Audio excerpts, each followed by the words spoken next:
All right, so we now have a new segment. We have a new segment. Our own Gianni Storm has a passion for astrology.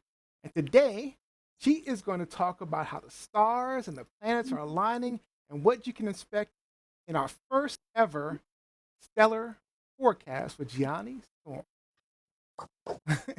All right, Gianni Ooh. Storm. Okay, guys. Here are the most important transits that are going to be happening in the month of February. So first, what I'm going to do is go through the important aspects, and then I'll go through each zodiac sign very quickly so I can highlight some of the key things you'll be facing this month. So first, happy flight day to the February babies or Aquarius babies.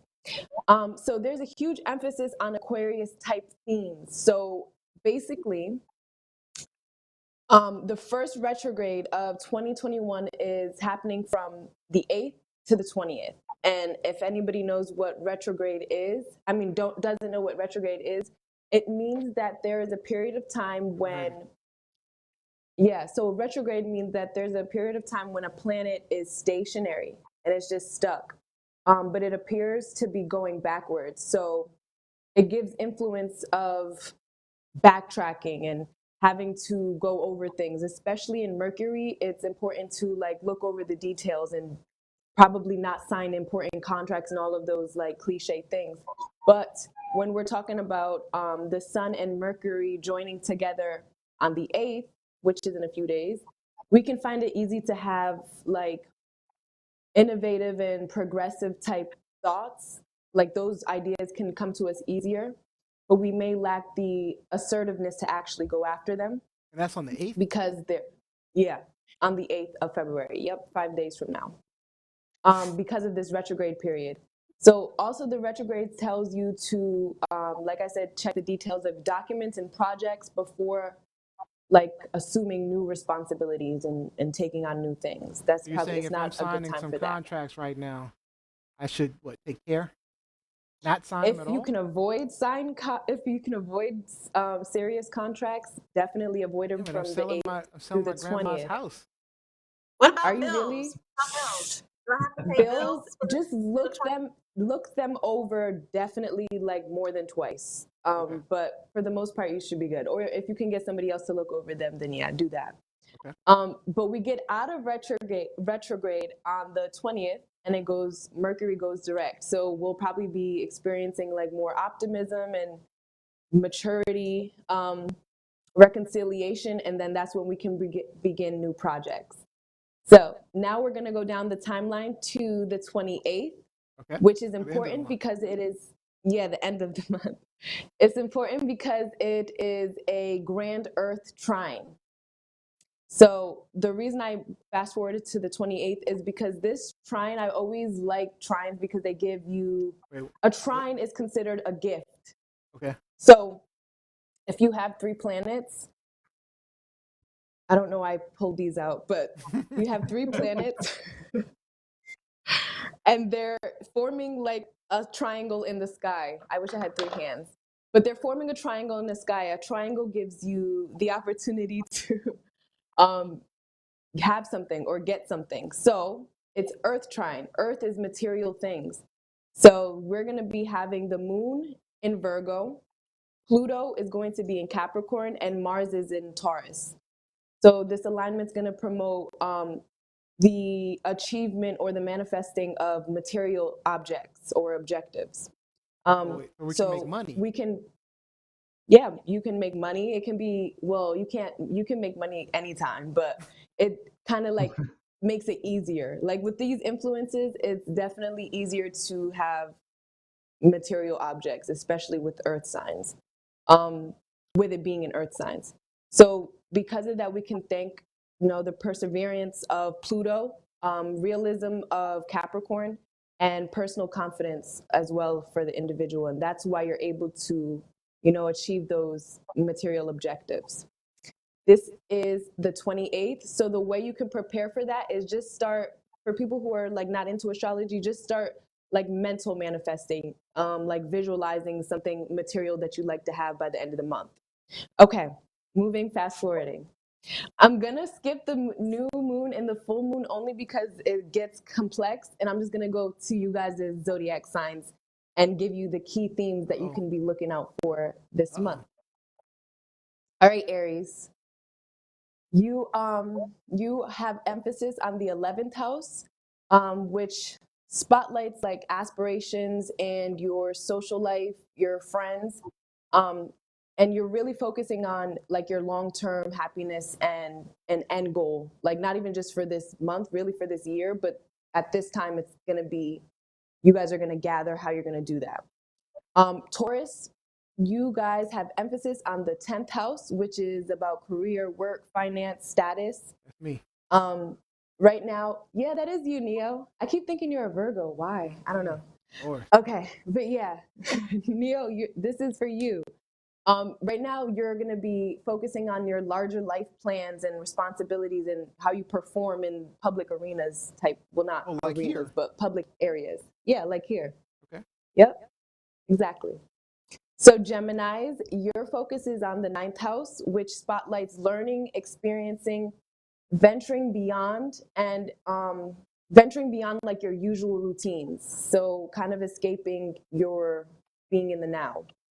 It also kind of promotes adventure, belief systems, like culture and higher learning and law and stuff like that. So you have an emphasis on that house this month. Cancer, you guys have a focus on the 8th house. Yes, Liz, me and Liz, we're Cancers. We have a focus on the 8th house, which is personal power and regenerating ourselves. Like it's a death house, which is kind of sounds bad, but it's like personal death, like transforming yourself. And it's probably going to be also about debts and how we're going to figure out how we're paying off our debts and like personal money and stuff. Okay, Leo's Get that tag, 7th Liz. house. Get that tag. Start planning for that grand trine at the end of the month. Leo, 7th house. You guys have a big focus on relationships, but more specifically one-on-one relationships, because that's what 7th house is personal. You also have a focus on business partnerships and unions, and there's a strong importance for Leos to focus on negotiating and agreements this month. So a lot of maybe talking one-on-one for you Leos. For Virgos, the 6th house is about what are you? Yeah, I'm what are you, Scorpio. Rob? Oh, Scorpio. Scorpio. Yep, you're coming up. Go ahead. I'm sorry. All right, let me. No, you're good. Okay, so Virgos, you guys are in your element this month. It's the 6th house. That's the house that you rule. So you guys are going to be focusing on how your everyday activities, your body, your health, work, routines, boring stuff, basically. Libra, Boring, 5th Jackie. house. Boring, Jackie. Boring. Virgos are boring. Very boring. You Libras are going to be focusing on your self-expression. You're going to be focusing on your kids. You're going to be focusing on having fun and kind of playing at this. This month is a playtime for you. You're going to have fun this month. Don't overspend also, I would say that. Scorpios, you guys have emphasis on the 4th house, and the 4th house has to do with family, personal plans, home life, and like domestic type of affairs. So you have an emphasis on either parenting or like your parents, or like how you're parenting or something with your parents. So I would say that's kind of that. Scorpio in the 4th house isn't bad because 4th house is ruled by Cancer. So you guys kind of know how to manage your 4th house well. Yeah. Woo, 4th house ruled by Cancer. I don't care about no cancers. What's Mel's sign? We're very much loved. Why? Who wants cancer in their house? Come on. Right. Nobody wants cancer. The Cancer that will whoop you into straight. It's July it's my 2nd. house. Her birthday's July 7th. Yeah, that's true. 2nd. Second, so she is a Cancer. Oh, she's a Cancer. Nice. Which is a reason. Yeah, Cancer and Taurus. Truth to power. Yep. Next is we have Sagittarius in the 3rd house. 3rd house rules communications, your short trips, like your area that you live in, like your neighborhood and stuff like that. So Sagittarius go out. I wouldn't say go out, actually. That's horrible advice. But be more familiar with your surroundings and like have short conversations, talk to your best friends and stuff like that. You might find a lot of progression in that area. Finally, we have Aquarius in the first house. Since this is spotlighting you, it's all about you this month. You guys are the examples on how to fail or how to be successful. And then just to wrap it up, Pisces at the 12th house. I would say Pisces this month, work on your personal, like it's since there's emphasis on the 12th house, there's emphasis on things that you can't see, meaning like your dreams, karma, like I wouldn't even say religion, like spirituality, things that are like ending and reflection of the past. So Pisces, this is like a subconscious type month for you. Don't let it overwhelm you, and don't be too spacey, like out, like how Aquarius can be, like kind of out there, weird. So yeah, I mean, she stay called grounded. Aquarius out. Whoop, whoop, whoop, whoop. Stay grounded. All right. Yeah. All So right, that was a lot. What's your, That was a lot. yeah. Okay, so that's good. what's Sorry. your zodiac sign? I'm Scorpio. All right, so Yep. you want to tell Fourth people how house. they can find you online, Gianni? Yes, you guys can find me on YouTube, Gianni Storm. It's my name right here. But also you can find me on apps like Instagram, TikTok, and Likey. I go by Gianni Astrology on Likey, which you should probably follow me on Likey. I have more information on astrology and tarot readings and things like that. So Gianni Astrology on Likey app. All right, awesome. All right, some comments You should talk online. to my bestie. You should talk to my bestie. Like she's very much into astrology, astronomy as well, both things. But she's always, anytime I have like an issue or a problem, oh my God, Elizabeth, you're in retrograde, girl. You were in retrograde. Out. You shut up. She knows. Yeah. Yeah, hit me up. So let me ask you a side question. So do you get a lot of people kind of making fun of your passion, or do you find people Yeah. embracing it?